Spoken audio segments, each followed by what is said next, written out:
હાય, good morning everyone.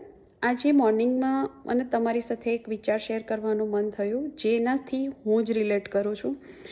Yes, મને એવું લાગે છે કે આ as a stay at home mom કે હાઉસવાઈફ તરીકે બધા એવું વિચારતા હોય છે, રાઈટ, કે ઘરે રહેવું ને એ એમની મોટી લિમિટેશન્સ છે. અને રિયલી હું પણ પહેલાં આવું જ વિચારતી હતી કે ઘરે રહેવાથી હું ક્યાંય બહાર જઈને કામ નહીં કરી શકતી, મારું ટાઈમ સ્કેડ્યુલ ક્યાંય ફિક્સ નહીં થતું.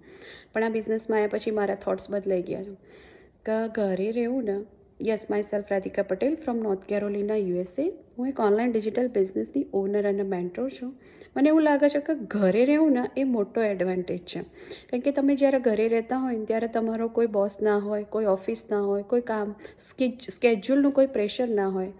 તમે ફક્ત તમારા ટાઈમે તમે કામ કરી શકો. અને એ બી આ બિઝનેસમાં તમે એવરી ડે 5, 10, 15 મિનિટ્સ તમને જ્યારે પણ ટાઈમ મળે એમ તમે એવરી ડે થોડો ટાઈમ આપો, small pocket of time use કરો અને દિવસના 1 થી 2 કલાક આપીને જો તમે કન્સિસ્ટન્સ રહો ને તો તમને એક તમારી સારી એવી એક આઈડેન્ટિટી ક્રિએટ થાય છે, તમારો સેલ્ફ કોન્ફિડન્સ વધે છે અને તમે સારું એવું અર્ન પણ કરો છો, તમારા ફેમિલીને ફાઇનાન્શિયલ હેલ્પ પણ કરી શકો છો.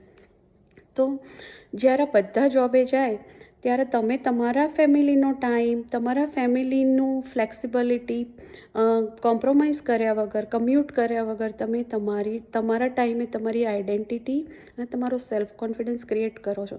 એના માટે આ એક business is the best platform એવું મને ફીલ થાય છે આ બિઝનેસમાં આવ્યા પછી. સો તમને નેક્સ્ટ ટાઈમ જ્યારે પણ બી કોઈ એવું કહે ને કે ઘરે રહેશે તું, અથવા તું હાઉસવાઈફ છે અથવા હોમ મેકર છે, તો રિમેમ્બર, સ્માઇલ કરજો અને યાદ રાખજો કે ઘરે રહેવું ને એ તમારા માટે એક મોટો એડવાન્ટેજ સાબિત થઈ શકે છે.